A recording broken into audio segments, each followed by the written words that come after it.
When Joseph arrived in Egypt, his life had reached its lowest point. He was far from home, far from his family, and no longer free. Joseph was sold as a slave to a powerful Egyptian official named Potiphar, the captain of Pharaoh's guard. At first, it seemed like Joseph's dreams had completely failed. But something important was happening, something Joseph couldn't see yet. God was with him. Even as a servant, Joseph worked faithfully. He was honest, dependable, and wise. Everything he was put in charge of began to succeed.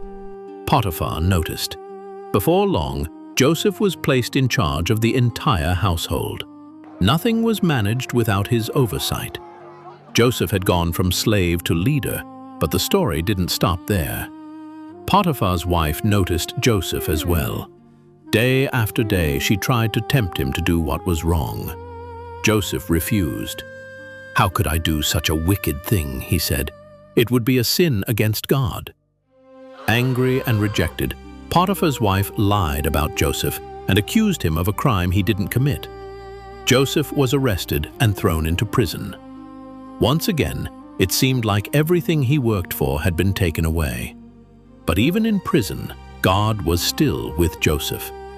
The prison warden noticed Joseph's character and put him in charge of the other prisoners. Everything Joseph touched continued to succeed. While in prison, Joseph met two of Pharaoh's officials, a cupbearer and a baker, who were troubled by strange dreams. Joseph listened and explained their meanings, giving credit to God, not himself. Just as Joseph said, the dreams came true. Before the cupbearer was released, Joseph asked him, "Please remember me when things go well for you." But the cupbearer forgot. 2 long years passed. Then one night, Pharaoh himself had dreams, disturbing dreams that no one could explain. That's when the cupbearer remembered Joseph. Joseph was rushed from the prison, cleaned up, and brought before Pharaoh. Pharaoh described his dreams. Joseph listened carefully and said, "I can't explain them, but God can." Joseph explained that Egypt would experience 7 years of abundance, followed by 7 years of severe famine. He warned Pharaoh to prepare while there was still time. Pharaoh was amazed. He saw wisdom, clarity, and God's presence in Joseph. And in that moment, Pharaoh did the unthinkable. Pharaoh placed Joseph in charge of all of Egypt, second only to himself.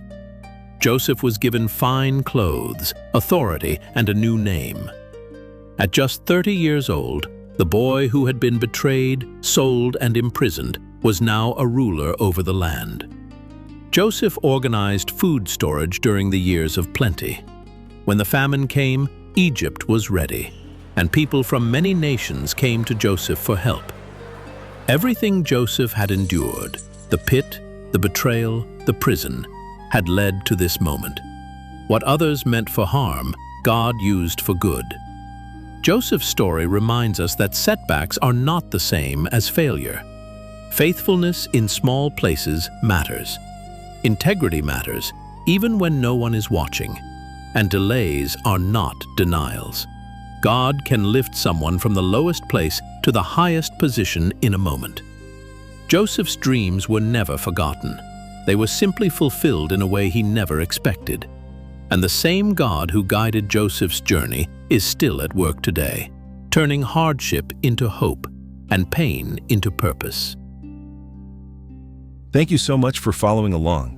We'd truly appreciate if you'd hit that like button. If you're ready to learn more about the stories of the Bible, subscribe to the Sacred Storybox and come along with us as we explore the greatest book known to mankind.